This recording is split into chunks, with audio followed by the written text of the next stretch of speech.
Okay, let's call ourselves to order. Meeting of the West Newbury Board of Selectmen, Tuesday, September 3rd, 2019. It's 7:25. This meeting is being broadcast on local cable TV and recorded for rebroadcast on the local cable channels and on the internet. A couple of announcements. An invitation to the Essex County Creates calendar. So people that have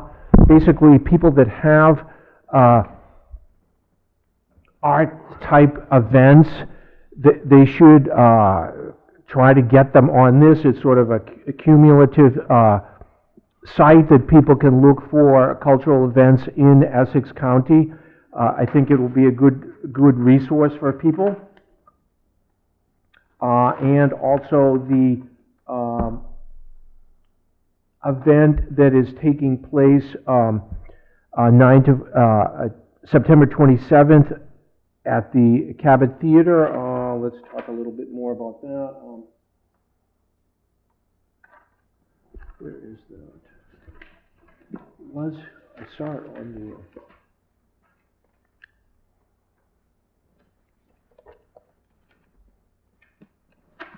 I saw it on the... Is it? Yep. If you want to continue. I've got on my paper copy. Here. That's the trouble. Oh, Okay. Yours is blank too, blank. Not this here? In June? Yeah, I don't have that page. Yeah. Okay. So. I saw it online. That's why I saw it, but it just didn't get printed. Friday, September 27th at the Cabot Theater in Beverly. The event will focus on diversity, equity and inclusion, cultural space development, and plans for the future of Essex County cultural creative county initiative projects. The keynote speakers, Jason Schubach and Cara Elliott Ortega, will open the event with discussions on national creative placemaking and Boston's 2016 cultural plan. Okay. Can I have that? I don't have it. Do you mind if I have that? No, I don't think so. There are openings for FY20 committee appointments with the town. Go to the West Newbury and the Board of Selectmen section and look for volunteer opportunities. And also continuing the senior tax work-off program. Any residents that would be interested in participating in that, contact Teresa Woodbury at the Council on Aging. So, Mr. Chairman, I would actually make a request that we take a few things out of order tonight. yes, let's do that. One would be that if we could, out of our regular business, we do C first, and then do D after that for the Bicentennial Committee, because these are the only actually two people that are here for something, so it would be good to get them home rather than talking about things that people aren't even here about.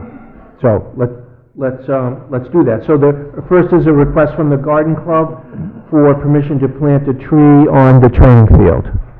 Thank you. I appreciate that. Good morning, your time. That's the Garden Club received a lovely donation toward a tree that could be planted in town to celebrate the Bicentennial. We've been in contact with the... Just pull it closer, that's all. We've been in contact with the Historic District Commission, the Bicentennial Committee, and have thought that the best location would be in the training field. We have been in touch with Angus in general, and specifically with Wayne Arsenault, who's the DPW director, who Wayne thinks it's a good idea as well. We're thinking about a maple. We're thinking of planting would be in October and probably toward the west end, toward the library end of the training field and centered. And obviously we would need your permission and your encouragement, but we are collaborating with those that we feel would be most involved. Our garden club would take care of monitoring of the constants in the ground. Wayne Arsenault said that he could get it planted and provide the water bag that you see used in Newburyport to keep. Yeah, those are cool. They work. They're quite effective. They are. I didn't know, I don't know, I thought there was something else. I'm not even really sure what I thought they were until I realized what they were. to keep bugs. Well, yeah. Until I think my wife said, that's a great invention, or what, we should have done that earlier. And I went, what are you talking about? They're water bags. We also would like to put a plaque in. Oh, no signs on the water field. A flat plaque. Kidding. And our touch committee with the Bicentennial Commission, our understanding is that they would also want to put in a time capsule, so we're thinking that an event that can combine these, two activities, at the same time would be wonderful. We could anticipate that with public, and, it would be toward the end of October. The garden club is giving the donation, or you got a donation? We have the donation, we intend to use it for this purpose. We already have the funds. Was it specifically for this, or just, It was none of my for business? Bicentennial, and we all thought in contact with the donor, at this point, we haven't determined if he wants to be on anonymous donation or whatever. It's quite generous, and, we all thought a tree would be a wonderful thing. How big is the tree gonna be? As large as we can get for the amount of money we have. Interesting. Good sized tree then? Oh, yes, we don't want anything would-be that people will have to go and find it. And it's a maple? Yes, we believe a maple would be the best thing, with good color and a native tree. That was my next question. Absolutely. I didn't know the answer to it, but I was gonna say, have you researched, is it because there are some There's real native? October Glory, that's a beautiful tree with wonderful red color. I am about to start researching, I was gonna contact Corliss and Northeast Nursery Nursery. in Peabody, they're on, Find out what they have access to, what they have, what their experience has been, have them deliver it. Wayne said they could plant it, but I want to find out what it would cost for them to plant it if it is within our budget. you could even, probably go down and look at it if you Oh, want. definitely. Northeast Nursery is right, they have it, Right. yeah, the one that you see on Route 1, Yep. when you're going south on Route 1, there's a wholesale place where all their trees, that's not the real place. They have a significant amount of trees, and if you give them notice, probably could get something. Because there are farms that that have trees that are huge, that would, those big huge spade things that come down, and they pick it up and then from a farm somewhere. It's a And good time of the year to put a tree in. Is it? At the end of October, trees are entering their dormancy anyway. Oh, that's right. And, we're thinking it would be a marvelous thing, that would last, in this town in celebration of Bicentennial. Can I add just a question? So, Please. A meeting or two ago, we had, essentially there's a new tree committee.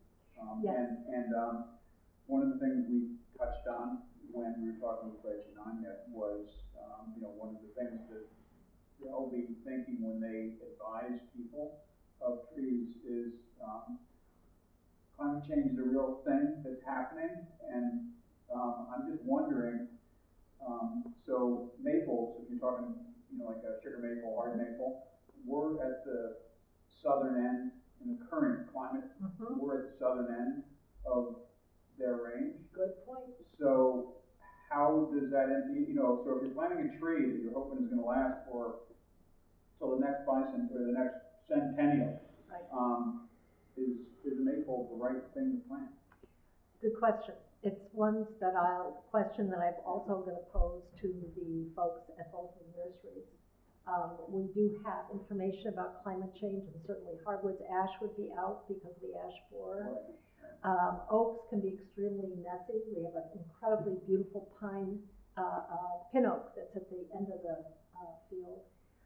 We could think about an elm. The elm on the training field, you may notice, is not in great shape. It was planted in 1842 at the other end. Elms are risky anyway. And the elms are risky as well. So There it's are a point new well taken. hardy elms now, aren't there, though, that don't get Dutch elm disease and Oh, stuff yes. like, yes. Well, I think maybe the great thing by Rick was, maybe we want to pass this through by this new committee, maybe they could be used as Would love as a reference point, as somebody with some I knowledge, would love and for them to be a part of it, so I can talk to Fred directly. that would be a great first, thing for the committee that we just started to do. So I would make a motion that we would, allow, or give permission to the garden club to plant a tree with their discretion and the guidance of Wayne and Angus on the training field. Second. You should do it, you do it. Okay. Further discussion? All in favor? Aye. Thank you, appreciate your time. Okay, hold on, but we only approved that. I'm sorry. You mentioned you might want a plaque. Yes. We would have to approve that too. I make a motion that we would have a ground level plaque that would be flush to the ground. Give approval to the garden club to install one of those in correspondence with only the tree, and that, under the guidance of Wayne and Angus, that they, you give, because they're the ones that are gonna be taking care of it and mowing it, and so I like the premise and the idea, but I just wanna make sure it's functional on the other end. So, that would be my other. Is that something that you're approving now, or say that we need to come back specifically with information? My motion was to approve it now. Yeah, I'll second that. All in favor? Aye. Thank you. Mhm. Because you would have put it in, and then 15 years, some selectman might have said this was never approved, and then ripped it out or had to have it approved, so. Wouldn't be the first time. Yeah, it wouldn't be the first time, trust me. Next item, the Bicentennial Committee has a proposal to install benches and picnic tables at the Mill Pond as a commemoration.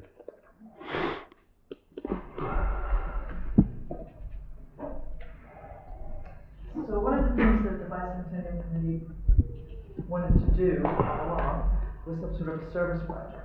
We had quite a hard time coming up with a service project that would involve a lot of people doing something in the town. And we kept looking at Mill Pond because there's lots of stuff down there that could be done, but we just kept coming up with it. So finally, one of our members had noticed that at Seabrook they have installed a number of very lovely picnic tables and benches with plaques on them that people have bought and Donated or? donated. Mm-hmm. And they're very attractive.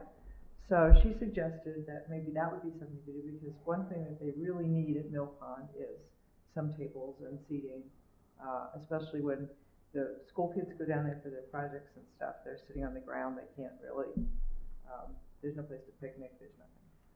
So she brought us, I'm sorry, I tried to print out copies of this at home, and I was having printer difficulties, so you may have these. Are they the same ones, the metal ones? There's a bench, and then you have, You got those? yeah, we have them. Okay, great. So Mhm. these are the benches that were, they're at least similar to the ones that are at Seabrook, if not exactly the same. And you'll notice that the picnic table style one with the two benches on the side is ADA compliant. One end of it does not have Mhm. structural obstructions. I don't think we have that so you one, can but get yep. a We don't have wheelchair. that one. So our proposal is to donate 2 of these tables, and then 2 of the benches with arms that look like this, Mm-hmm.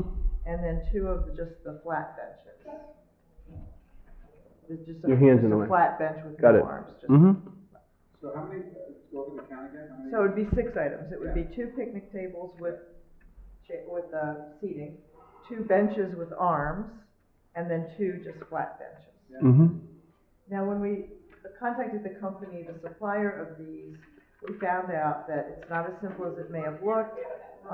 They highly recommend, if not insist, that these be put on a concrete base to ensure that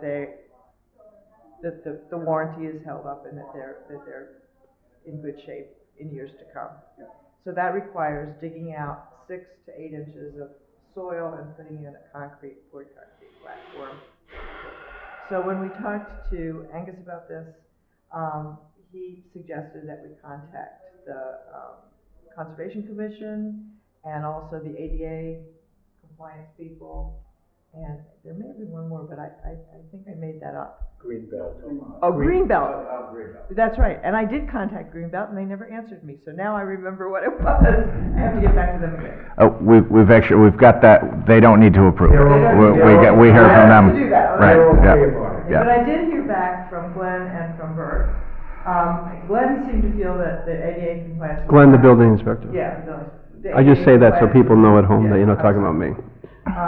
Felt that it was, not gonna be a problem.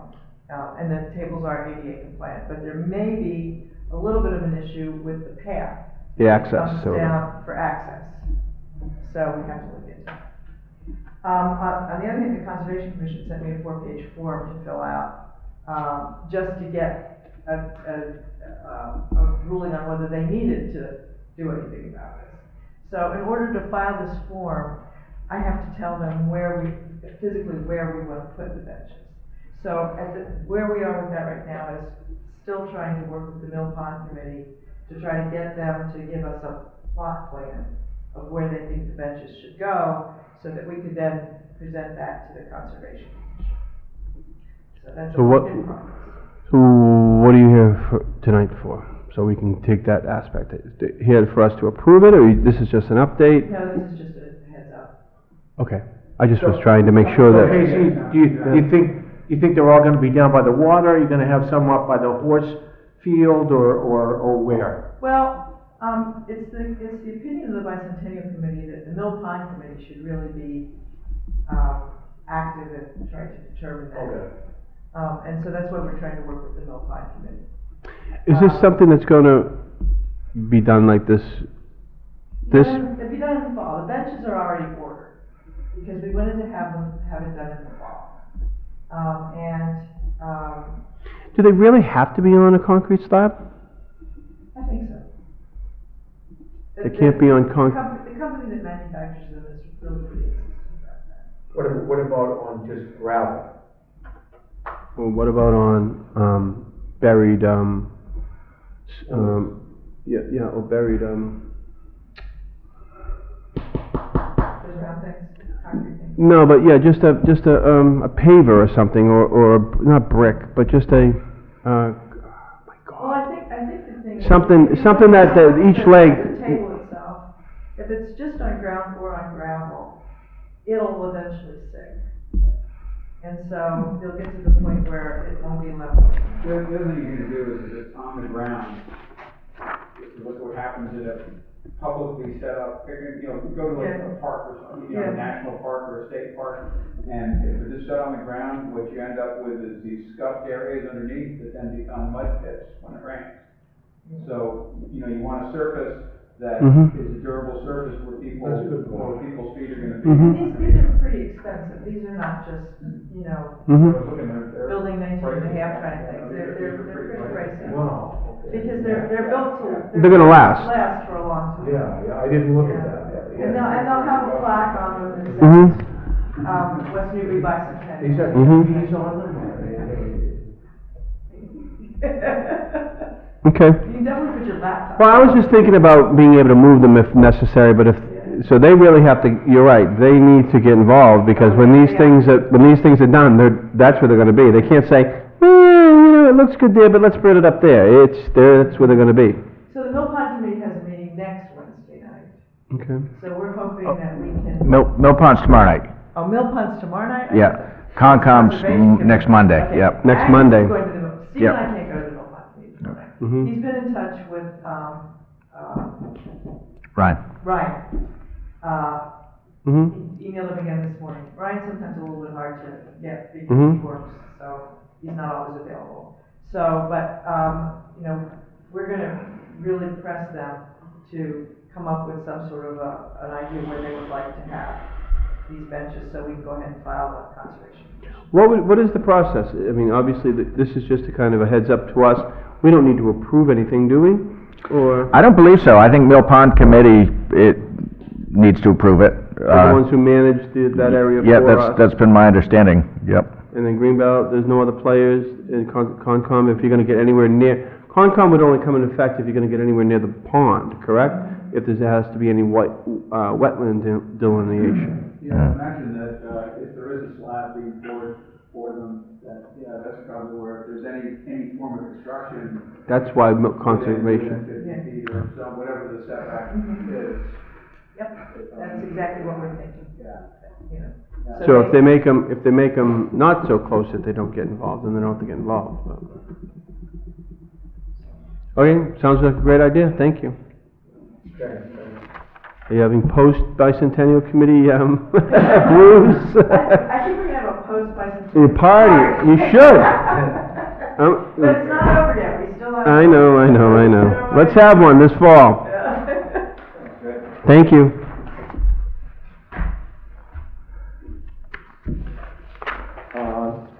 Green Back Stride. to item A, request for special event permit, Green Stride Half Marathon, October 20th, 2019. Event starts and ends in Newburyport, but does use some roads in West Newbury. Sign-offs by the police chief and the fire chief. And they have given their instructions to the group. Does anyone remember, I meant to look it up today, and I have to say I forgot, do we remember if they are a for-profit organization or not? It seems to me that I think that they are. Yeah, me too. So we asked for donation to something. Did we ask for a donation last year, or? Probably. If they're for-profit, we do 2,000 people, beer tent, all these type of things. These guys are, 2,000 attendees that's a lot, Yep. so, we'd asked for a donation to a local charity, I would appreciate it. if they're getting, even $10 an entry, which I bet they're not, they're probably more like Should they have police assignments? 30 or something. Does that mean police assignments? I mean, obviously, Newbury, but there's 27 police assignments part of this. Yeah, I was a little confused by that, that was Yeah. huge. But some of those are Newburyport. No, I understand that, but I'm Yeah. just saying, just for looking at it. This is, for 27 police assignments, this is a pretty big event. So it's gonna be using our roads, so I would ask, so,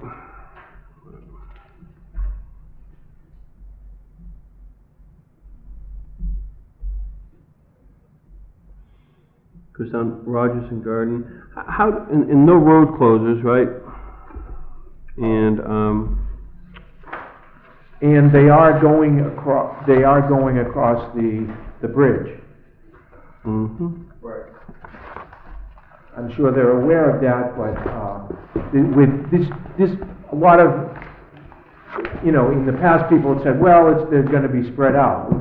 In this case, who knows? we got 2,000 people, and that would be at approximately, mile, 8 or so I assume that, On Turkey Hill before Hill, Roger actually Street, that 6. would be about, 5. I'm surprised they didn't ask to, if they could spread out the, the Jersey barriers that are set up there. Basically, you'll be going single file through the, Jersey barriers. yeah. So, with 2,000 people, that's a lot of people, Even at mile 5. Right. They're not gonna be spread They're out not spread out that much, Yeah. Yeah. But I would not move those Jersey berries for anybody, Yeah. because then it's, They're just gonna have to slow down. yeah, they're gonna have to do what they have to do, personally. Maybe we'll do people purple in the Jersey barriers. So I make a motion to approve as long as we ask them to give a donation to, local charity. What do you wanna do? Yeah,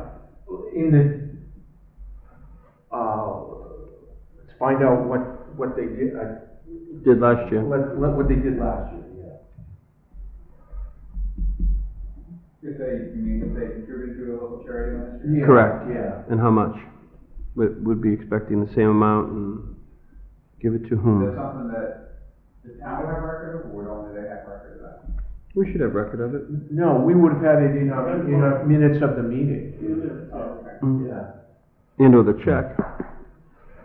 Unless I went to. Yeah, school or. A nonprofit. Mm-hmm. Yeah, but we would have suggested something at the meeting. Mm-hmm. Well, we just formed a, didn't we just form a, Probably we a have to do revolving- the bicentennial, I'm but thinking. didn't we just form a revolving fund or whatever we want to call it for the food bank? Yes. Let's do it for that. That would be my suggestion. I'm only one person. Huh? Good idea. Okay. All in favor? Aye. Who was the second on that one? I guess that's that. Yeah. Okay.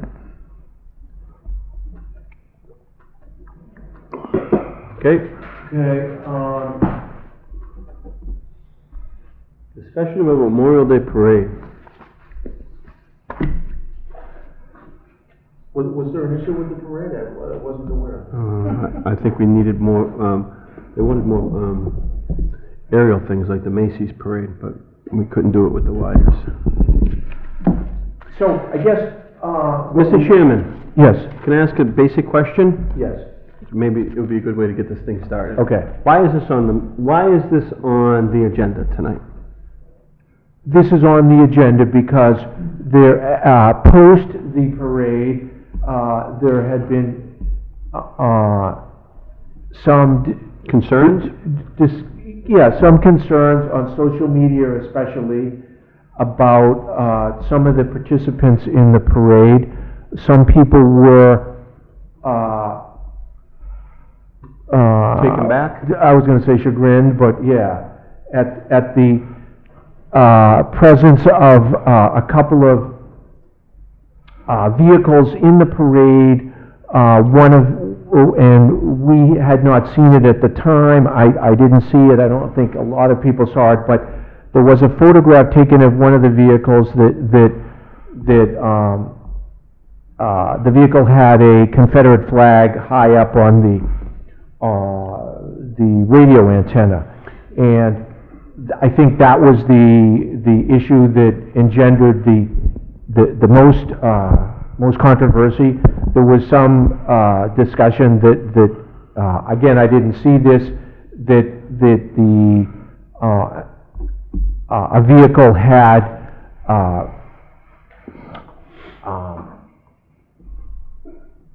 replicas of machine guns and that were being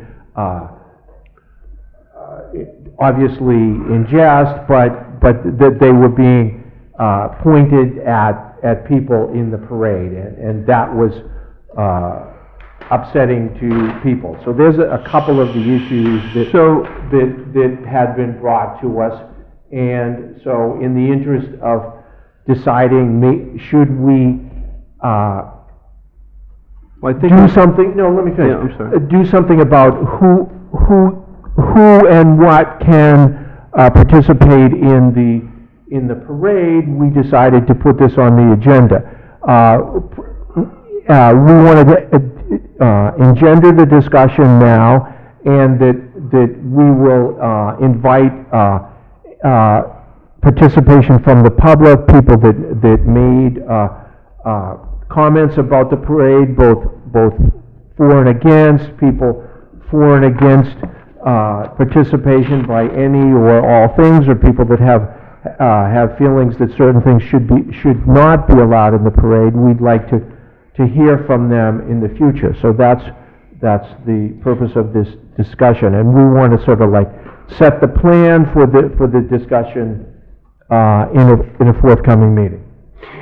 So you could say that people had concerns about the Memorial Day Parade and the people that were participating in it, and then it came through Angus, because he was the one who kind of organized it for us, thank you, again, that, hey, how could you let that happen? And then we kind of had a discussion, well, we don't really have some clear-cut policies and or anything, so that's why we want to have this discussion and find out, because it is the town's parade, so we would like to hear from the townspeople and have a good discussion, that we have appropriate things that are in the parade.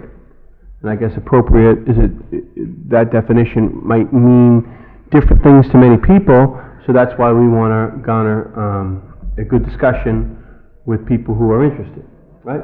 I guess. Absolutely, yeah. I think that's the reason why it's on, too. I think you explained it extremely well, but I think it came to our attention because we never really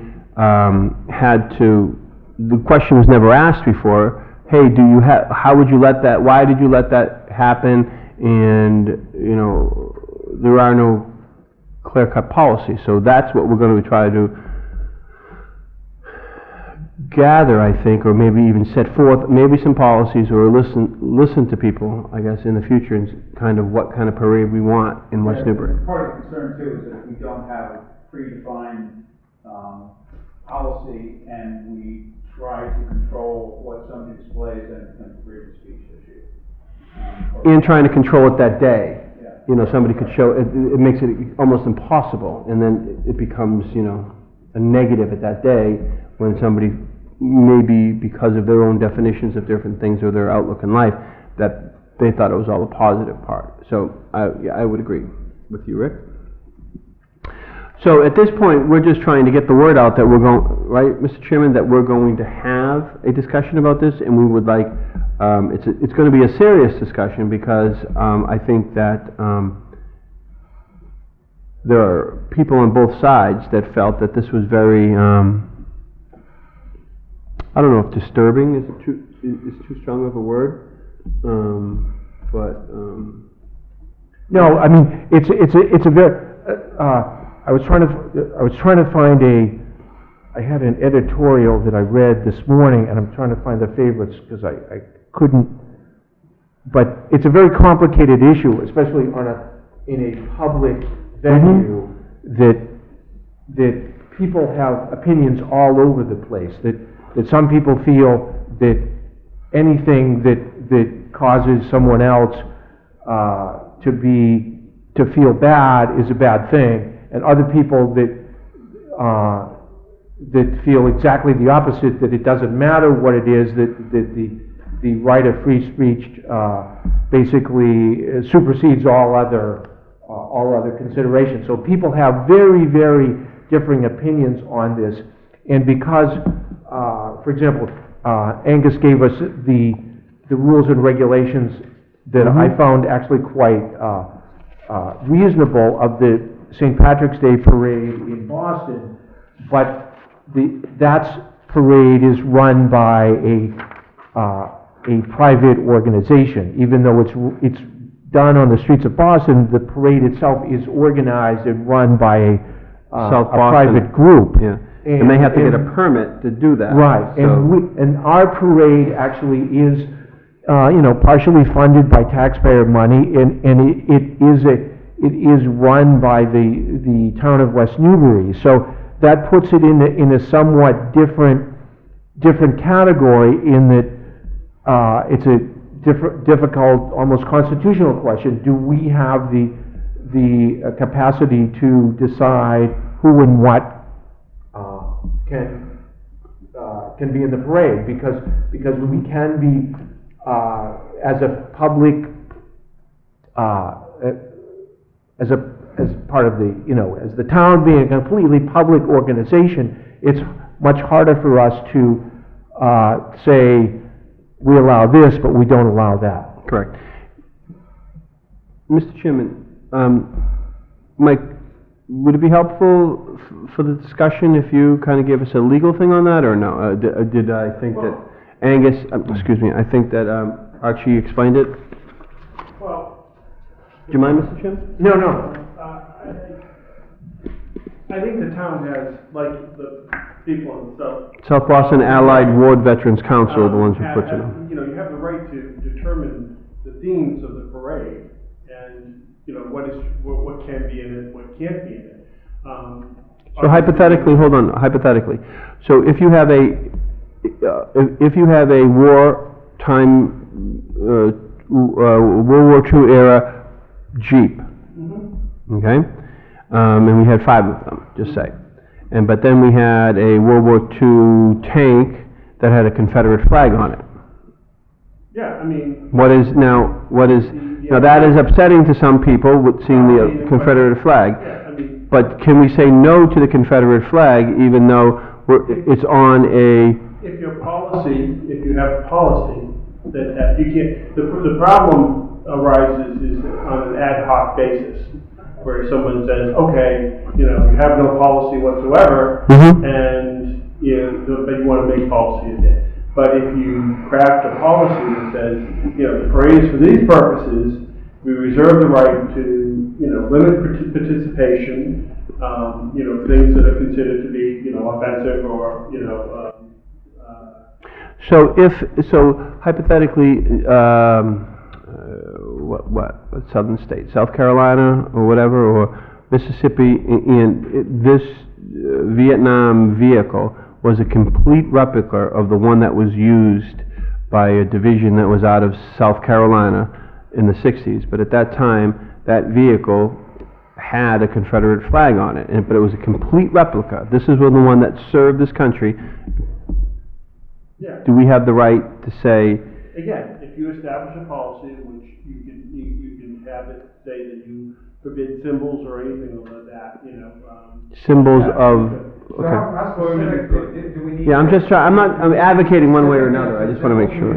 It gets really squirrely really fast. Yeah, I know. And if you try That's to what I was You try to trying to. be hugely general. And so maybe. But again, you It have comes to to- have some policy that you can at least fall back on. Right. No, I'm just saying that maybe the policy does have to be specific symbols. We'd have to define what the symbols are. Because they're very subjective, because something that, when you say something that, whatever word you use, that they're offensive or whatever, one symbol might be offensive to one person and not to the other, but I guess it's the person who's making that decision. The other thing is that it is a Memorial Day parade, and it's in deference to United States veterans who either were veterans or who gave, either survived or didn't. And so in deference to them, you probably don't want to show a Confederate flag because it's representative of the opposition, and you probably don't want to let somebody fly a swastika because it's representative of the opposition. Yeah, I mean, exactly. Yeah. Besides being a symbol of, normally interpreted as a symbol of hate, it's also a symbol of the opposition to that which you're honoring. Right, well, that's the thing, yeah, and that's why I say, is that's why you have to have some policy. Yeah. And if the policy is that you just explained it, the Memorial Day parade is to honor, the forces of the United States, and that any symbol or thing that would detract from that will be prohibited. Right. So, I mean, and like in the South Boston, right, you could also say, well, geez, this is a celebration of the World Day of the Armed Forces, so we prohibit, like, any political discussion. That's what I took from the South Boston rules and regulations, which I think are pretty much vetted, is that, that's not the place for it. And that's... So hypothetically, a political... Right. But that's not true. But that's not true, because people that walk in the St. Patrick's Day parade, you have Elizabeth Warren, I think, was walking in it with people with signs. Menino. But you would prohibit her from walking, say, elect for a president. Say it again? You would prohibit okay, her from walking. If you're a government official and you're walking in the parade, that's fine. But you would prohibit that person from having a sign saying, elect Warren for president. But you could say Elizabeth Warren, and they could hold that sign, or have T-shirts on. Well, I don't even know if they have a sign, I think they just walk. But in a publicly funded, the St. Patrick's Day parade was not publicly funded. No. Right, but here it's publicly funded event. But I don't think... So you could, we could actually have a rule that, I think, But it's not... there's no political, symbolism involved. Okay, let me read this. So this is about a Memorial Day event. Good eyesight. I know, I know, it's unbelievable. Okay. It's a couple of paragraphs, but it's very close to our situation. And this is in a 2006 federal appeals court ruling involved in an annual Memorial Day air show in Columbia, Missouri, which also includes ceremonies honoring fallen military veterans. There were people at the event in 2004 and 2005 with protest signs handing out anti-war leaflets or seeking signatures for a petition involving renewable energy sources. So it doesn't matter what they were doing, but they weren't in agreement with the organizers of the event. At one time or another, local police confiscated the leaflets and threatened the petitioners, also exercising a First Amendment freedom, by the way, with arrest for trespass, though that never came about. The 8th U.S. Circuit Court of Appeals ruled that the air show sponsors and the city had to allow various participants to carry signs and circulate leaflets and petitions. Why? Because so much support was provided by local and Defense Department officials. So in other words, like us, we are providing most of the economic support for it. In effect, it was impossible to consider the air show anything, to consider that the air show was a private function. In other words, it was a public function. Likewise, the activities did not disrupt the show, attended by 25,000 people in 2005, or prevent organizers from holding their memorial service, or confuse the public about the event's message. So, in other words, this court ruling was that because it was a public event, the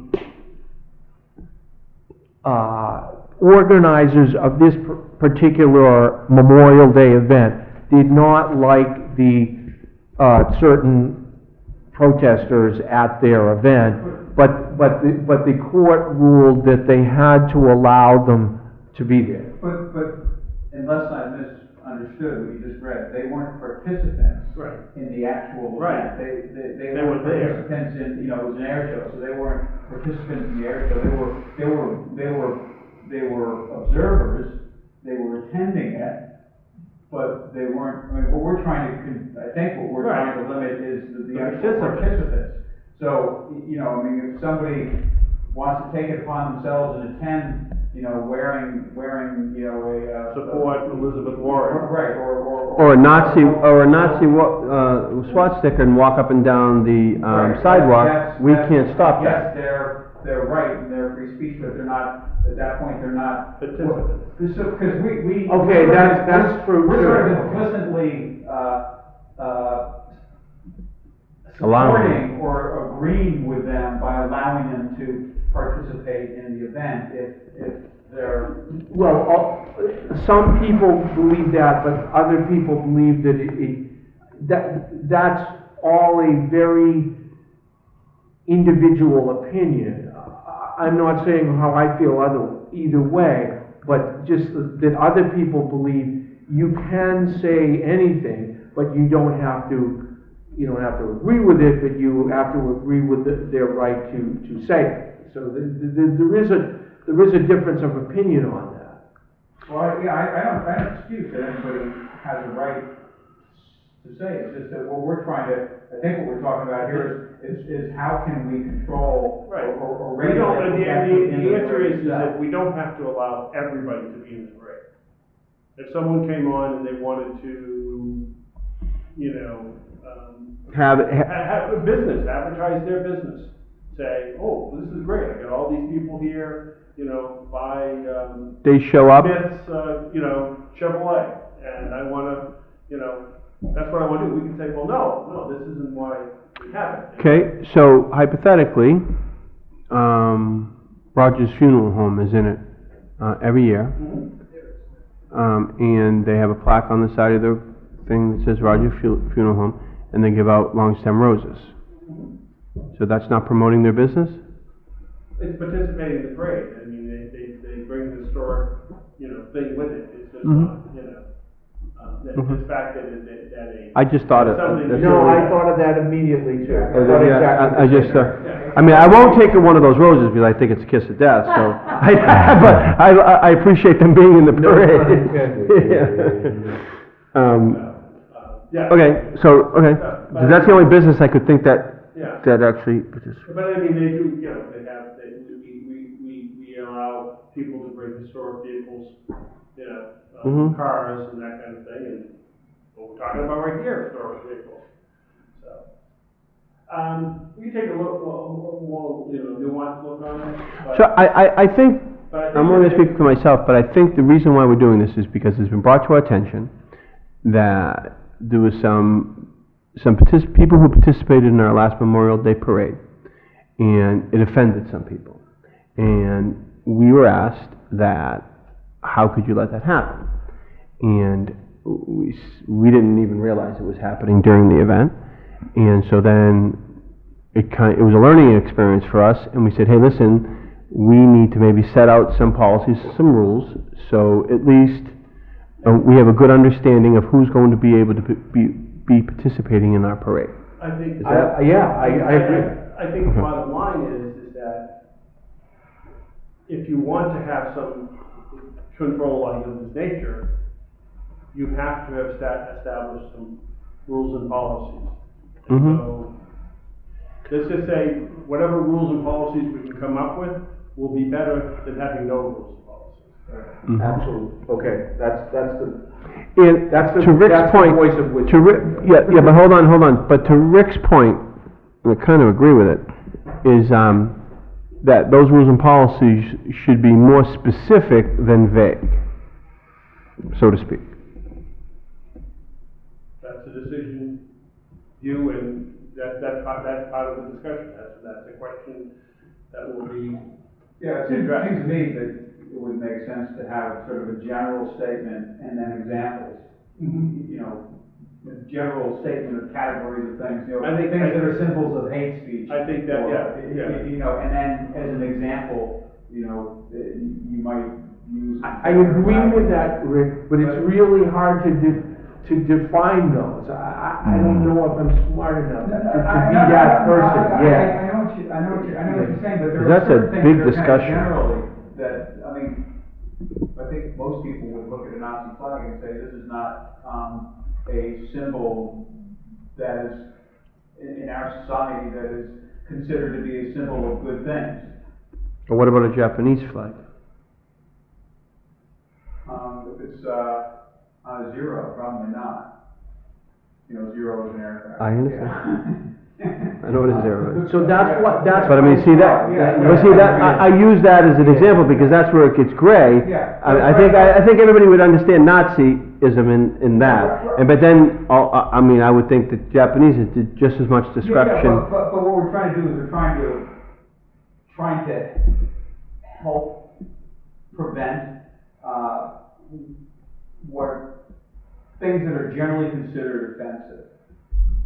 And that's, Most yeah, people. that's a changing, the problem is, that's a changing target, I think. I know, but you gotta start somewhere. I would agree. I would agree. So, for instance, the Japanese flag is a great example, but there probably are many fewer people who look at a Japanese flag and inherently say that offends me, I would agree. Whereas many people would look at a swastika and they would say, that offends me. Mm-hmm. But aren't you dancing around? Hold on. The Confederate flag?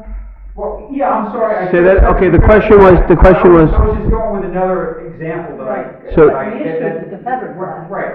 And that's the one. Whoa. The issue is a Confederate flag. Okay, so the question was, by Jen Solis was, aren't you just dancing around the real question about the Confederate flag, because that was the flag, now I'm speaking for her, that was the flag that was in the parade last year that people, Set people off.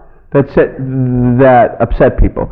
In other things, it wasn't just so you know, it wasn't just it was, I think, a Trump sticker on the front of that car, that, And the Yep. name of the vehicle. Yep. Which I can't quite remember. Yeah. it held, Hired killers. hired killers. Yes, But I guess we're told that was a complete replica of That a, was what they planned, at least.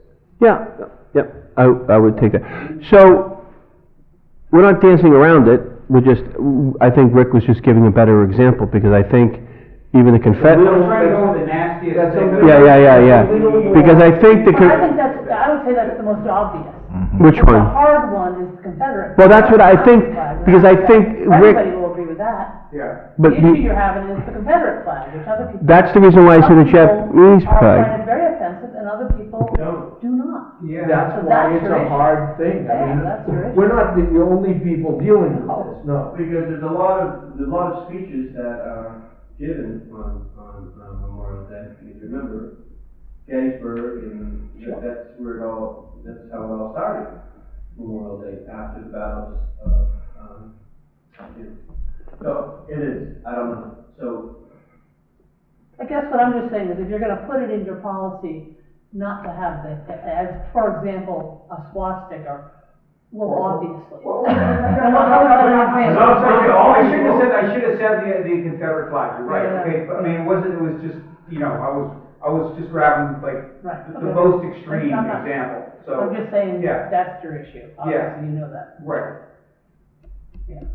But that's our issue, Jen, right? But I think this board wants to make sure that we handle it appropriately, that we handle all issues. Because yes, that was our issue last year, but we want to have a policy in which we realize, we might, that, you know, not having a policy then allows maybe making some discretionary decisions, or, you know, that day then could get us in trouble, rather than have, you know, we have to think, about the town. So, you know, we have to think broad term in setting up some policies, because who knows what's going to be next year, and then the year after, and the year after.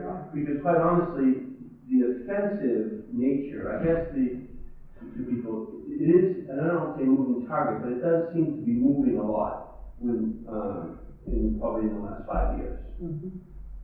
So we have to probably try to stay ahead of it in the sense that, in some type of generalization, but try to be specific as possible, if that even makes sense. And I think that one of the ways to do that, being not necessarily a negative prohibiting these, is saying that what is permitted is things that are sponsor of the Memorial Day, and say, and push those. Positive image, You know, is Yeah. it that's why it's there, it's something that detracts from that, is be something that would be, you know, good. And Rick's statement about, well, you know, we're kind of, you know, I mean, looking at I know when I gave a Memorial Day speech, I mean, it was literally about a person buried in the Bridge Street Cemetery who was killed in the Civil War fighting for the Union. So having a Confederate flag after a speech like that might not be an appropriate. So, talking about this, obviously, I want to get some discussion with some townspeople. I think that this lends itself, because this is West Newbury Memorial Day, right? So I think we should at least have the opportunity for people to speak to us. Some people might not even show up, but at least we should give them that opportunity. But within those policies, do you think we should have some type of approval process? Do you think that would be, or does that hinder the whole process? That, hey, listen, if you're gonna have a photo, if you're gonna have something that has to be pre-approved, by Angus or the organizer of the parade. From a practical standpoint, it seems to me that you wanna have a written policy that every participant in the parade was responsible for understanding, for having read and understanding. And then just like was done at the beginning of the parade, you do a scan, you know, I know Angus, you were involved, or somebody pointed, whoever it was that was reviewing what was in the parade beforehand, brought to your attention, not the flag, but what was printed on the vehicle. And it seems to me that that's where where you would. Right. I don't think it's as formal as people are reviewing. I think, one second, that's been in the parade before. Rick, that vehicle's been in the parade for many years, and this is the first year. I don't know if this is the first year they had a Trump sticker on the front that enraged people, and the first year they had a Confederate flag on that thing, you know, whatever they call it. But But this has been in, it has something about napalm too, doesn't it? It did, yeah. Yeah. So this has been in there, so I think this is a unique case in the sense that somebody saw it again and said, listen, how can this be here again? So this has been in 3 or 4 times, and we've let it, so it's not our fault, but with the lack of a policy, this person showed up, as they always showed up, and because they've driven this car at least 3 or 4 times. I mean, it's not only policies with regard to content, but also, like safety, you want to make sure that, there's general safety provisions that if you have a vehicle or a float or something like that, it's As long as the like in a registered vehicle or something, Well, that's not true, but yeah. I've looked at other policies from, other applications from other towns, and one of the things that they concentrate on, even more so than content, is, safety issues I think Angus tried to institute it this year, no throwing things and that kind of stuff. Hey, everybody took the kids off the fire trucks. Now they're gonna take no throw candy. We're not gonna have anybody showing up anymore. If I could, yeah, I'd like to speak to kind of the practical aspect of this, because I think that's a big piece of it, and I think Glenn, absolutely, put his finger on it with the pre-approval. Is that where we're going? Because if so, that will definitely affect the lead time and the time associated with doing this. Is huge effort. I don't need to tell you guys because you've done a lot of these over the years. It is a huge level of effort to organize this parade. I think that if we have policies, like, this is what we expect, and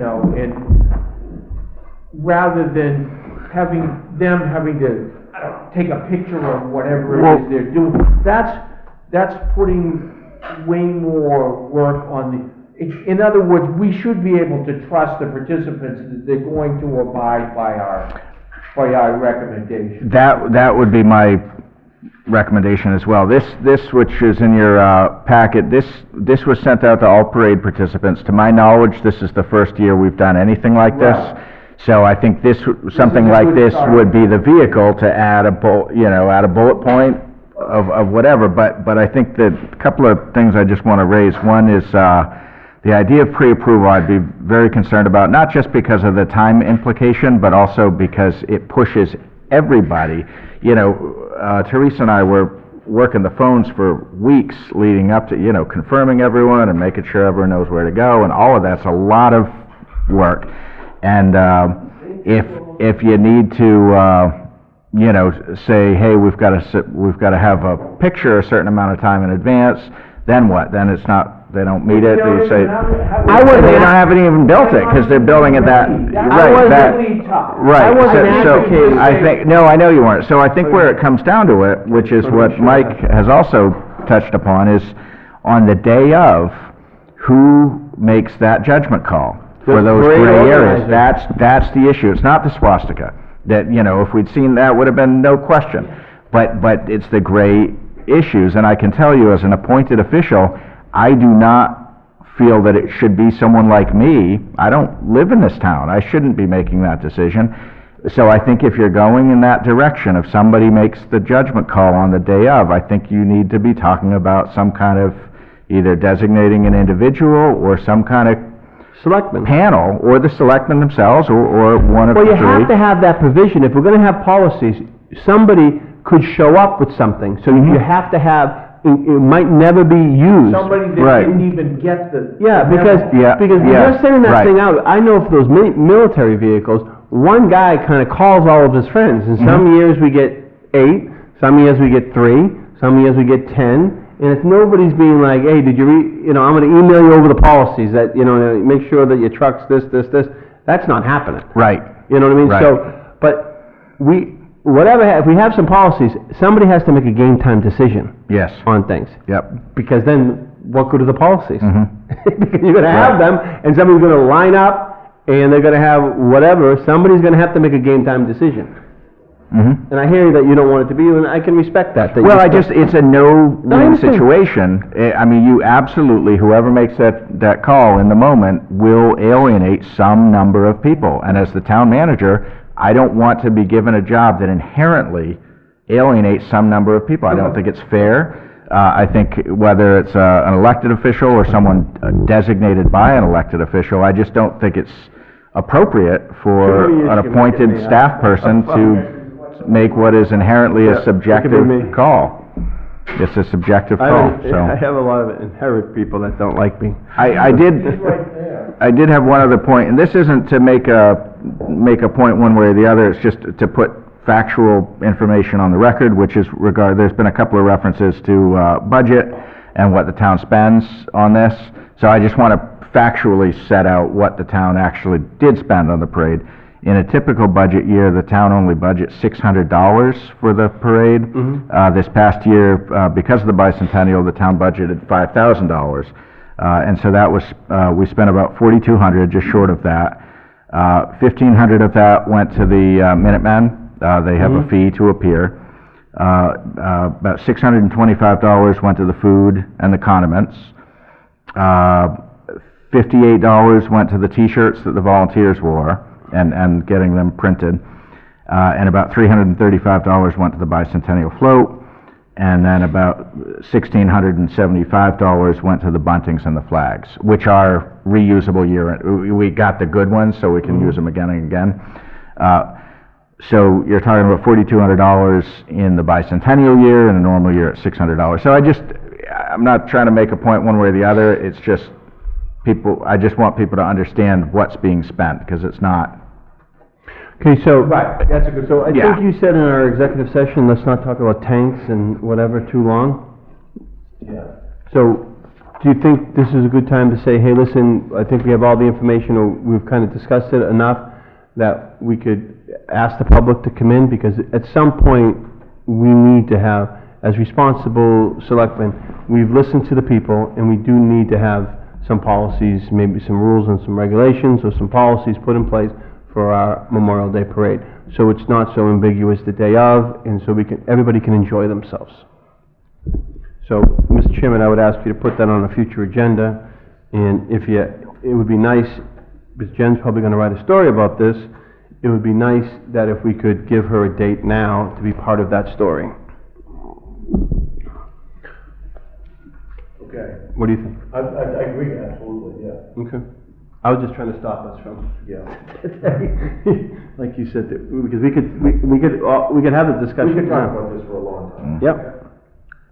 You get that part when we have a Yeah. Mm-hmm. Would it make any sense if we do have a meeting that involves, well, we will have a meeting that involves the public, where people are at notice, that we're gonna be talking about the topic? Would it make sense to have a draft, that could be completely changed, but just sort of a starting point, a starting point to begin conversation, or not?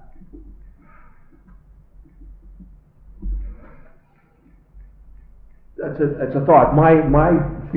I guess my idea first was to hear from the public before we made a draft, but your idea has merit too. I mean, I don't know.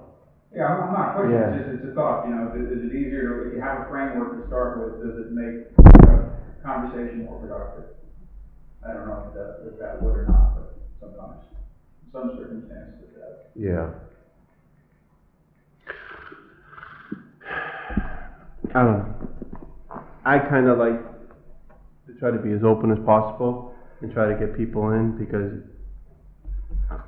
it's sometimes when you have a framework put in place and then the people come in and it's opposite from the framework, they say, well, you didn't even listen to us anyways, why did we bother coming in? Rather than listening to people and then making the framework.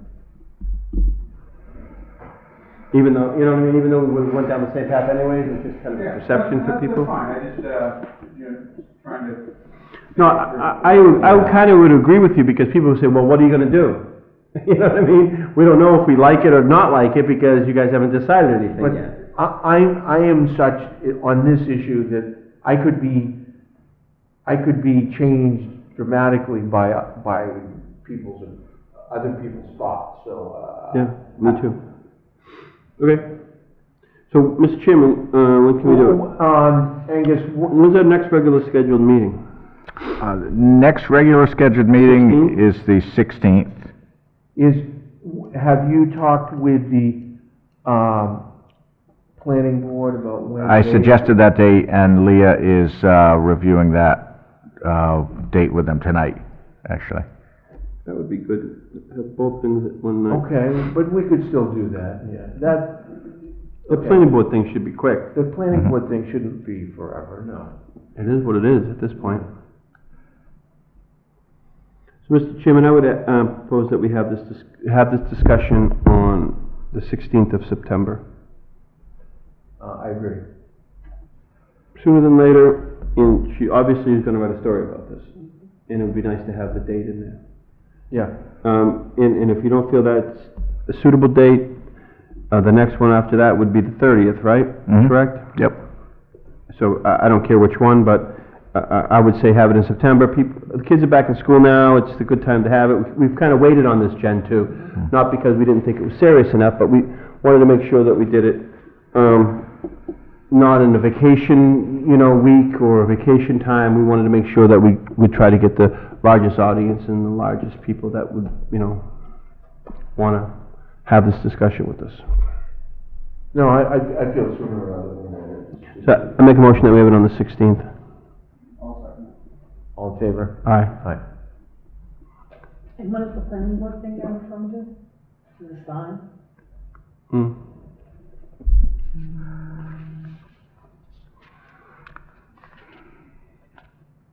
Okay, next item is, adoption of a new policy on disposal of surplus, public property.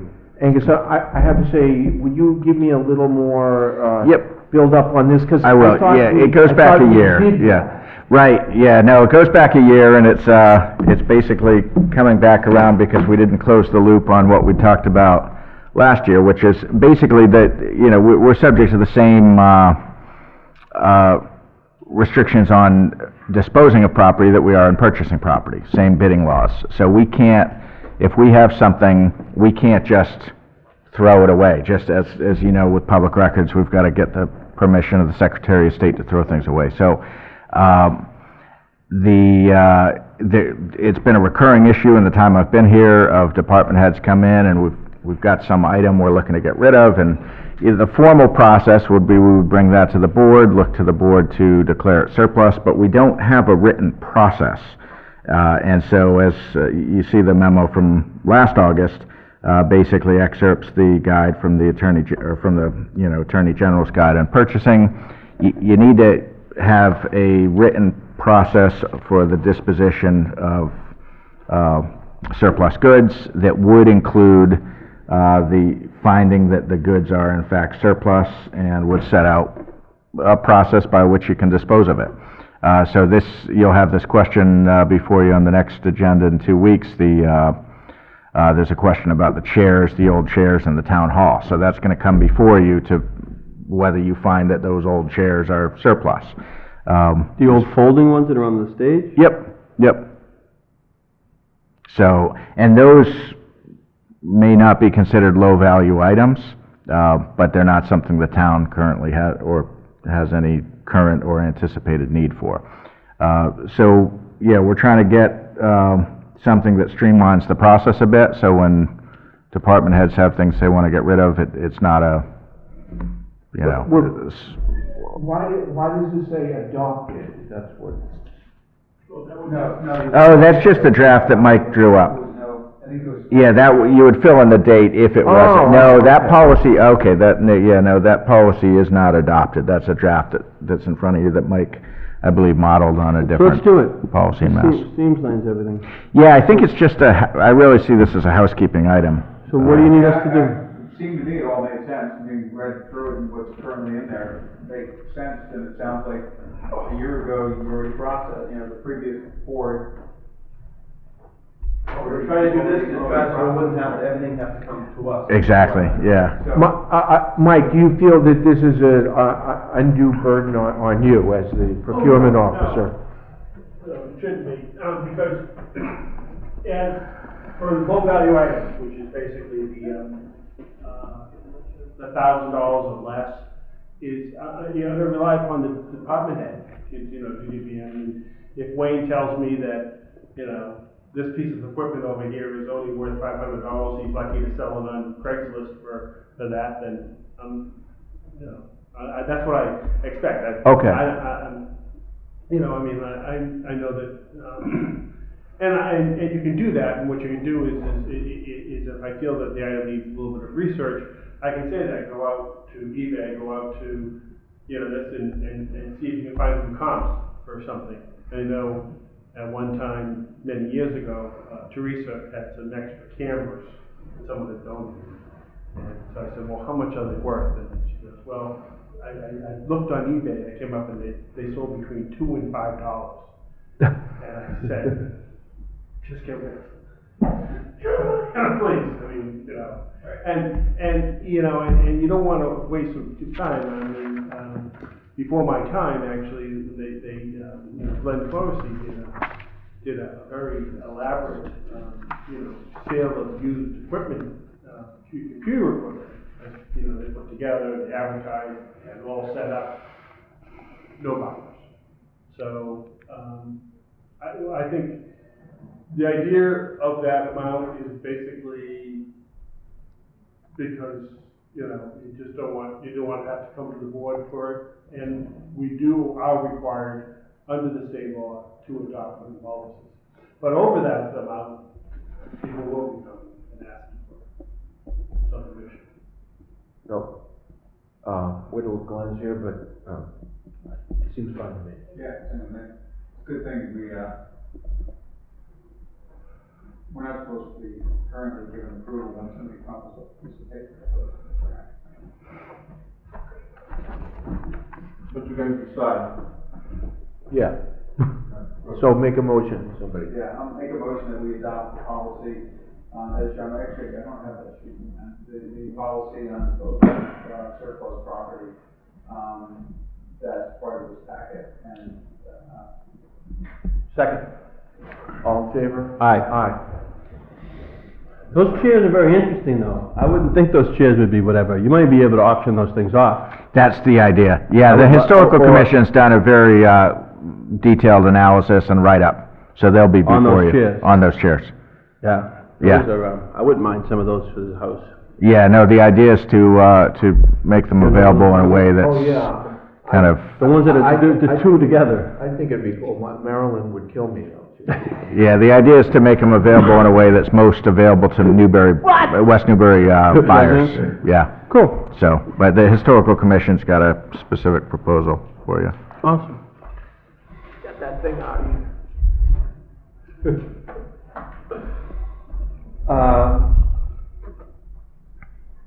And Mr. Town Clerk, we need your recommendation on the new voting machine. Yes, we need to do voting. Okay. Why? Has this one been hacked by the Russians? No, this one cannot be hacked by the Russians. Okay. But I need, what's necessary here, actually, town meeting already appropriated the money and the like. What we need here is, you have to, vote to discontinue the old machine and to adopt the new machine. So moved. Second, do we have a second? I have a second. And then discussion, I'm sorry I cut you off. Okay, is it, we need to say that I have to send that to the Secretary of State. So included in your package is a proposed letter, to be signed by you, if you sign one copy tonight. And, Us or the chairperson? All three of us? I put all three signatures down. Mm-hmm. If you could just do it tonight, that would be great, and I'll send it right to the Secretary of State, and we'll be all set for the next election, which will be scheduled for, March 3rd, 2020, Is that the presidential the primary? presidential primary. Now, how different is this new one? This is just, has no effect on my vote. I was just curious. How different is the new one? Well, it is more robust in the sense it is, Bigger? it is much bigger. There's probably spare parts available for it. And it's brand new, I mean, and they're still making it. And, Much training involved with the Board of Registrars and all? No, we've already had training with it. I've had a couple of sessions, and they're kind of be coming back, in January or early February to have another training program. The way the people fill out their ballots, is that going to change? There's The going only to be thing much that'll education change, on the yes, voter? The one thing that will change is that this machine, really wants to read you filling in the oval. Some people get lazy and they make checks, and it might not read the check. You know how they just check No, as opposed well, to. not me, I've always filled in the oval. I know, well, I would say 90% of the people fill in the oval, but I will have 10% of the people who just. Seriously? Even though it says fill in the oval right on the top? Yep, and that will be, the other thing that's gonna be a little bit different is this will take us a second, meaning it's very accurate, so when you put the ballot in, it doesn't just go, it'll go, and there'll be like 1,000, 1,000, and it'll. It gives you a chance to pull it back. Change your mind. But it have second thought. Yeah. But there are actually, if you have like an overvote or something like that, it will tell you that you have an overvote, and you have to either get a new ballot or you could cast it, but then your vote for that office won't be. Can you tell me what an overvote means? An overvote means you vote for two people for one position. Got it. And so. Oh, so it'll kick it back out? It will kick it back out. And you cannot get another ballot? Oh, you can, absolutely. Okay. You could I thought you said you couldn't. Actually, this one gives you the option. You can either go get another ballot, or you could say, screw it, I just want to cast that ballot. And then it would and it would void basically that one? Void the That vote office. for that office. Yeah. Is Everything this else online? What's online? No. Is this machine hooked up to the? No. No. Okay, so No, it can't. absolutely not. There's no internet or other connection to this machine. Okay. So the answer is it can't be hacked. Exactly, I was just curious. Connected to other machines by Call call the vote, Mr. Chairman. No, but, Okay, all in favor? Aye. Aye. Thank you. Next item, Angus was, a little bit concerned with the tightness of the scheduling for the, special town meeting, and, I agreed that there was no particular reason why we couldn't go one more week, so gives the FinCom a little more time, and because we've got some items that are coming to the CIC before the FinCom. The just gives CPC, everyone you mean? a little bit more time. I mean the CPC. CPC, I meant to say. And, Okay. so. So, but can this be the final one? In review and known potential articles? So, does the, Mr. Chairman, does the timeline change in any way, where they have to be put in and everything like that? Have we done that, or are we just pushing it out to have people review them at the other end? Do you want to?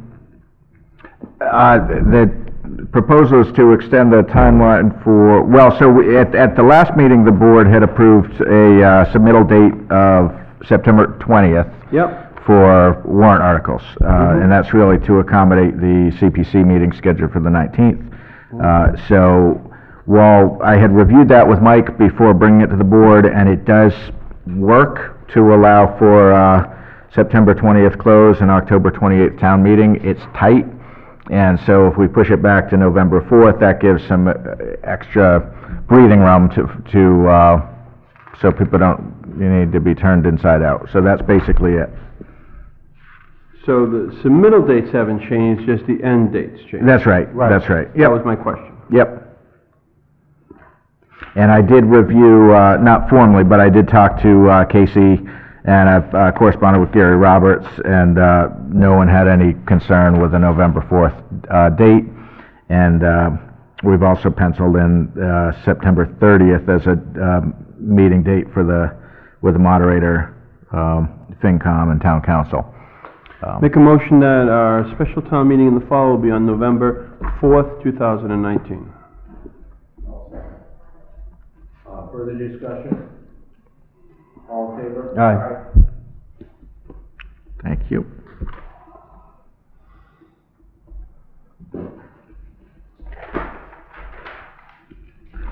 All right, and I've been corresponding with Gary. We'll, by the end of the week, the FinCom meeting calendar for the next 2 months or so should be published. When you say review of known potential articles for the special town meeting, I didn't see anything in here? No, I was on Are you vacation last asking us- week, so... Are you asking us? No, I was Asking just, us? I just wanted to have something so we could kind of collectively share anything we know to be on the radar. Really, the only ones that I'm actively tracking are the CPC, at least one article and potentially more. Potentially a free cash transfer to offset the tax rate.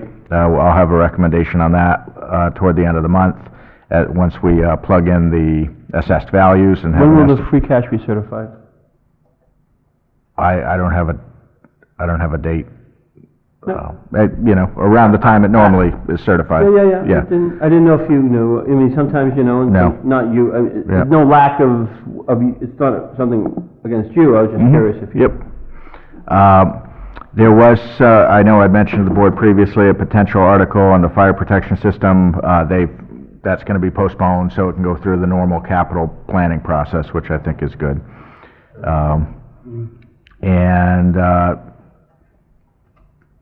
That's all I have in terms of potential known articles. I sent out a note to department heads and board and committee chairs last week to invite people to let me know if there's something they're working toward.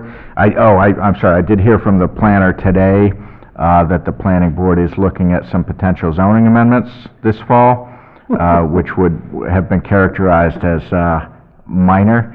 Are we talking reruns of? No, we're talking, I just got the draft today for the first time, and in glancing through it, it's basically revisions to certain definitions, but as we know, that can have consequence, so, and that was a draft. They were meeting tonight on this, so I expect probably tomorrow we'll get the proposed draft on any proposed zoning Do they have to changes, have a so. public, Yeah, there'd be a public hearing requirement for that. public hearing requirement before the submittal of, so they're gonna have all that in place by the submittal time of September 20th, or not?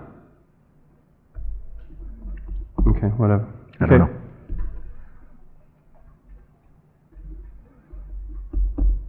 Are they coming in, so are we inviting them in? Is it a go that the planning board's coming in on the 16th? It's not, that I had suggested that date, and Leah was gonna check that with the board when they met tonight, so. And the open space wanted to come in also, correct? Open space on, they had sent a letter, they didn't specifically request a meeting, but, it's probably. They're on their charge, I understand that. Yep. Would you, is that easily found? I don't have it, I looked for it. Is it online? What are we talking about? The charge of the open space committee. It's actually in the town bylaws. Okay, I have a book, thank you.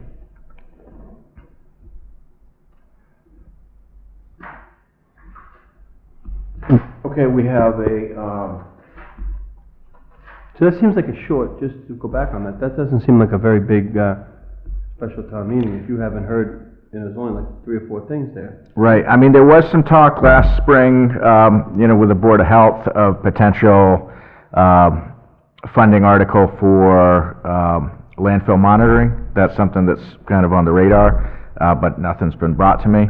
And then another one, I know we've been hit with some, unanticipated facility repairs, just in the first 2 months of the year, which I know the board's well aware of, so it's possible there might be a DPW article proposed to recoup Offset some those? funding. Yep. Okay, thank you, sorry to interrupt. so we have a notice from the Board of Health related to, West Nile virus and equine infections. What's the update on that, Angus? The risk level was increased to moderate late last week, and so that what you have in front of you is the initial update. There's an update number 2 that you can find on the town website. And posted on the front door. Yep. Okay. So that's just informational. Obviously, it's, So are we in correspondence with the school, since now the school has now, in session? So if we could send that to make sure the school's aware, which I can't imagine them not being aware, but I think it's one of those things I have to say, because of practices and games that run late. I don't know, but if they could make sure that they're aware of at least. I'm sure they are, but I think we should. Yeah, exactly. It's one of those things that I'm most positive they are aware of, because they're very diligent and stuff like that, but it's just something I need to say.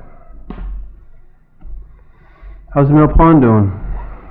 they've got a pretty busy agenda for tomorrow night. You heard about some of it earlier tonight with the benches and picnic tables. And they've also been, this goes back to a discussion last fall with this board on the Mill Pond Management Plan, and that it refers to water quality testing that will happen periodically. So the Mill Pond Committee, I've been working with them to basically drill down to add some specificity to what type of testing ought to be done, how often. So as I think the board's aware, we did have some testing done in August, really just to set a baseline, because right now there's no specifics in the management plan as to what would be done. So I think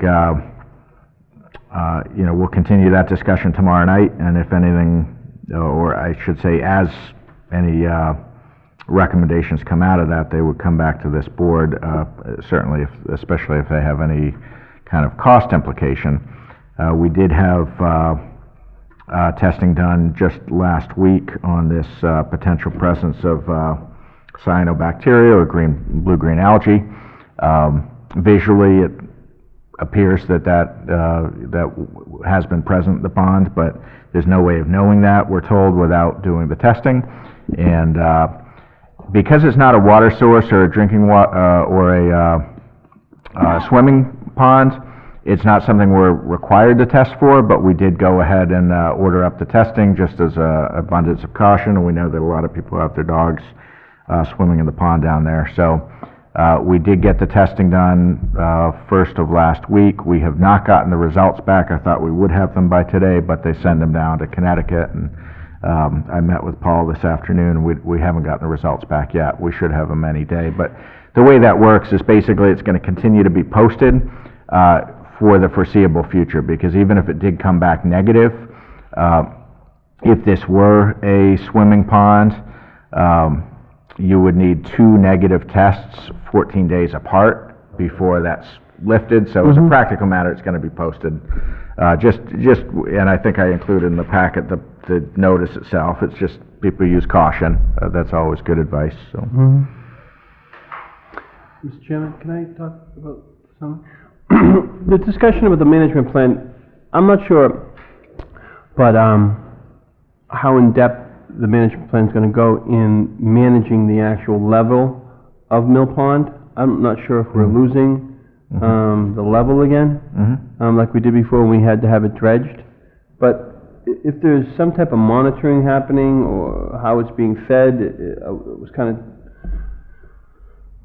there were a bunch of different restrictions maybe that were in place because of some, I don't know. But if there could be some type of, by Mill Pond or whomever, that we take a look at the level of Mill Pond and maybe get some type of benchmark, if we don't have one in place, that we could look in future years and see if we're losing the depth of it like we were before, to algae or whatever, growth or whatever it is. I just don't want to lose the pond altogether and get to a point where it would cost us even more money to be able to get it back.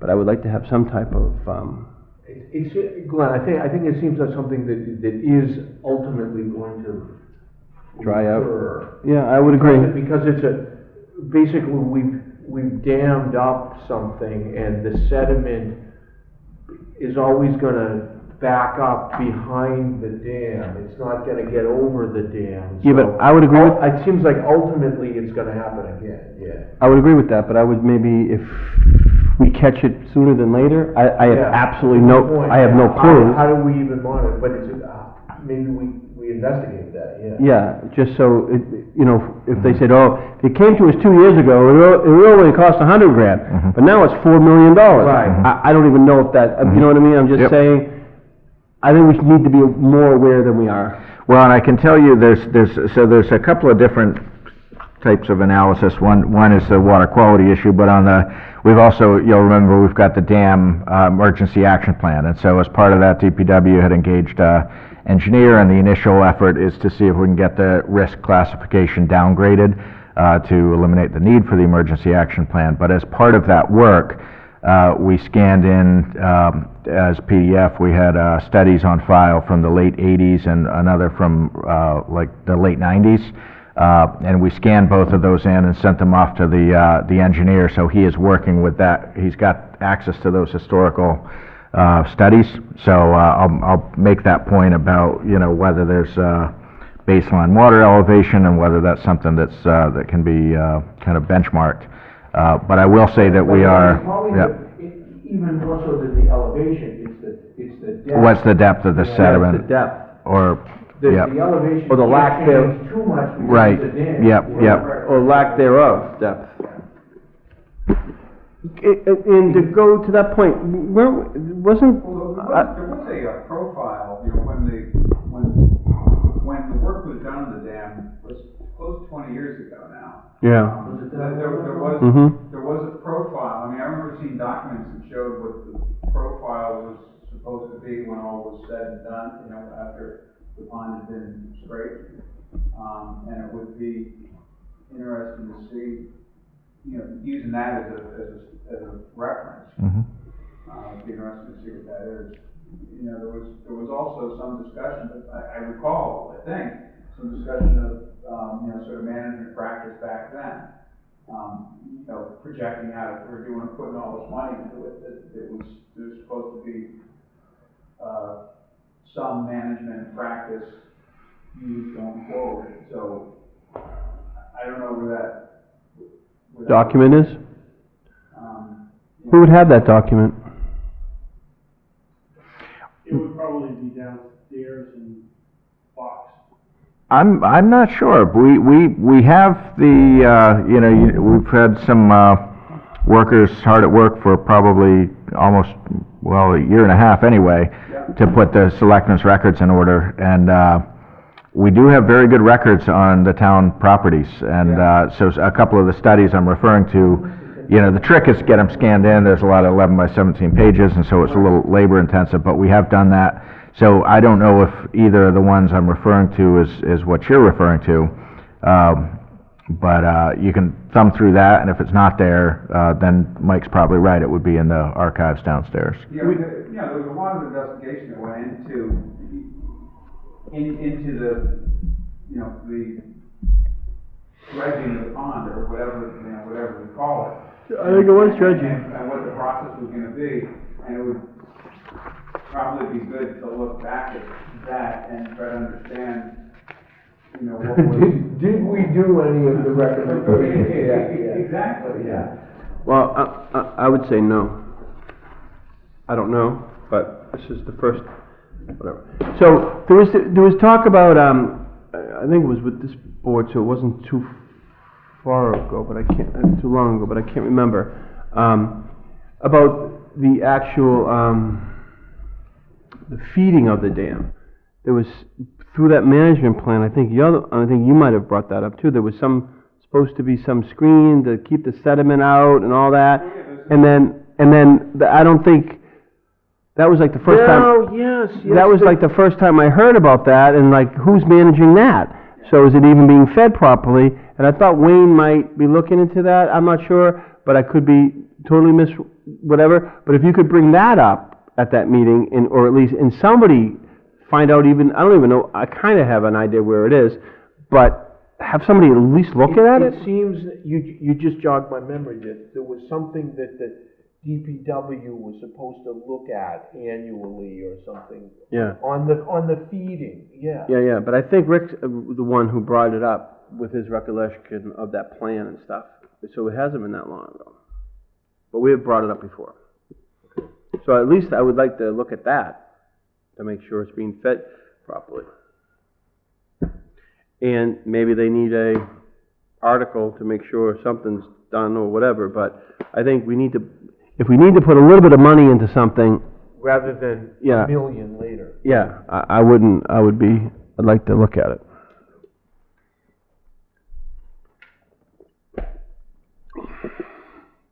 Because I've heard people that live on it, that don't even know we're losing Mill Pond. I don't even know what that means, but they see it every day, we don't. So, you know, when you see it, I don't even know if that's true, you know what I mean? But I'm just saying that I think we need to look at it at least.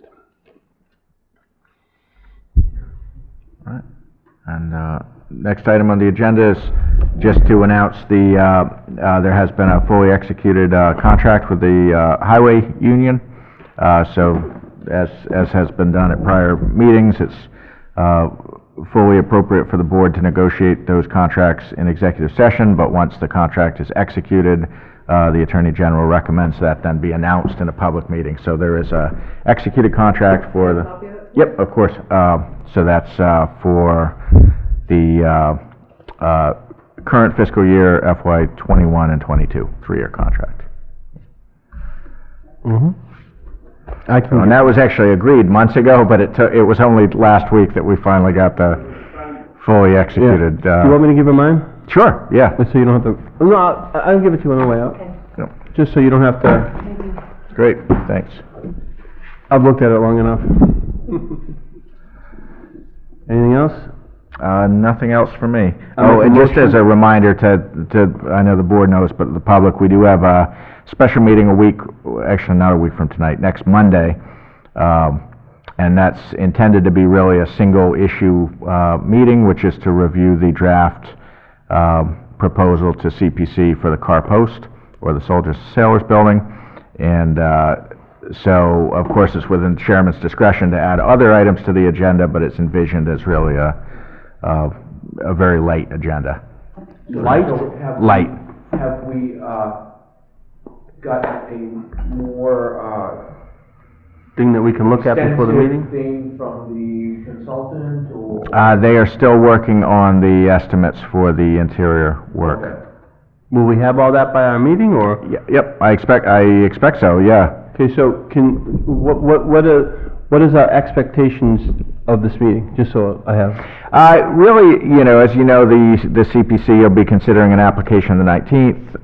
My goal would be to submit something on behalf of the board, so I wanted to make sure that the board has the opportunity to see the application before it's submitted to them. So that's...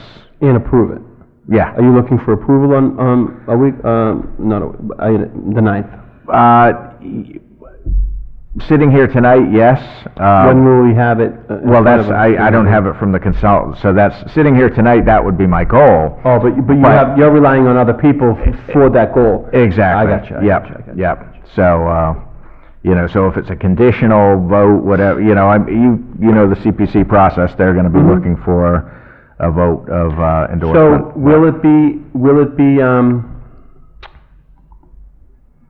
will there be much discussion at that meeting in I think- changing the application? I'm trying to find out what that means, you know what I'm trying to, Yeah, I'm trying to yeah, make sure I'm right. fully prepared, or if I'm gonna come, because it's my wife's birthday, and we have family I obligations, see, yep. and I might, if I'm already abreast of it, and there's not Yep. gonna be much changing of it, I might just call in, I have the ability to call in my vote, but if Yep. there's gonna be a group full of people here wanting us to have a good discussion on our application, I'll be more than willing to come here, but if it's more of a, hey, we already have all the information, this is Yep. it, this is what we're gonna do, we just... My guess is there will be some judgment calls, but with that said, the board has another bite at the apple, because the warrant, you control the warrant. So for example, so the car post committee has met, did they meet each of the last 2 Wednesdays? I Yes, believe they have. did, yeah. And I believe they submitted an agenda, they're scheduled to meet tomorrow night, is that correct? I just got it, I'm not sure. Anyhow, one of the things that came up, and again, I was out on vacation last week, so I was just, and they've been diligent about copying me on emails. But one of the things that came up is they would like to see the proposal include sprinklered building. It's not required under building code to be sprinkled. So I see that as a judgment call that ultimately is going to be you know, more, I mean, it's great they're recommending it, and this board may agree, but if this board says that's gonna add X to the price, and you say you'd rather see it go in without that, those kinds of issues I could see being discussed next Monday. So this committee is coming up with these suggestions for us for this application. Is there some backup material? So when you say, hey, they're requesting you guys to add sprinklers, and then my first question would be, why? I mean, other than safety and putting out a fire. Yeah.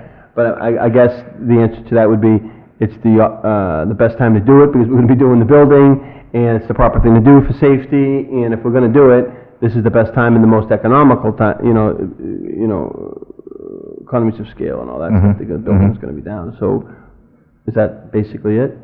That's how I would see it, yeah. But it has everything to do with what, you know, what we get from the consultants and what's in front of you. And will you have, a breakdown of how much it will cost from a consultant for a sprinkler, opposed to not having it done? I expect so, but you know, again, I was out last week Those and I haven't. judgment calls, Yeah. Well, let me put it this way. those If it's judgment calls are in generally the, made if or it- not made because of money. Right, no, most of all. if it's in the estimated cost budget, it will be itemized. I'll put it that way. And I'm assuming that they will put that into their estimated budget, because that's what, one of the things that came out of last week's committee meeting. Okay. But, Sorry, I didn't mean to throw all these questions at you when it was supposed to be just kind of like a... Just so that, you tell me, if we could, if that would be our only, thing to think about next week, what about the article on the tax rate? Could we come up with a number for that, Monday or no? I've only got 2 work days between now and when the packet goes Actually, out. why and are you trying to kinda just get buried. things off the agenda? Yeah. Yeah. But that would be something that would take 2 seconds. It all depends on the valuations. I mean, that's the thing. You have to have certified free cash to find out exactly what you're doing. Well, no, it's the valuations that are gonna, yeah, I mean, we know there's a bunch of free cash, so, you know. We're pretty. But what the discussion, approximate. but the discussion's gonna be is what's the discussion gonna be? Or are we gonna go with a recommendation from Angus, hey, I suggest there's $250,000 that we buy down the tax rate?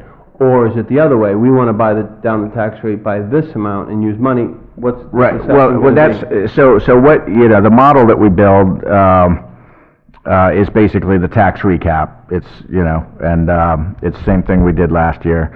And, it's very time intensive, but we did it in March and April. We built the whole model. We're 6 months ahead of where we were a year ago, but I don't have the valuations yet.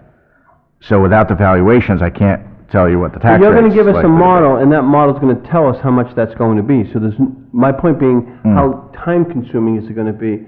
It's not very, on our behalf. The No, time-consuming is on your behalf. Yeah, well, and once I get the valuations, and plug it obviously into the those aren't the model. certified valuations, that's the state's, response to what the town submitted. I think the answer actually is no, we can't. I mean, today was my first day back, I didn't meet with Meredith, I don't know, I met with her before I left, and I know they're working on that, but we didn't meet today, so I just don't know I'm not gonna tell you that in 2.5 business days that I can have that. There's no need to. So, Are you just trying to get things off the list? Yeah.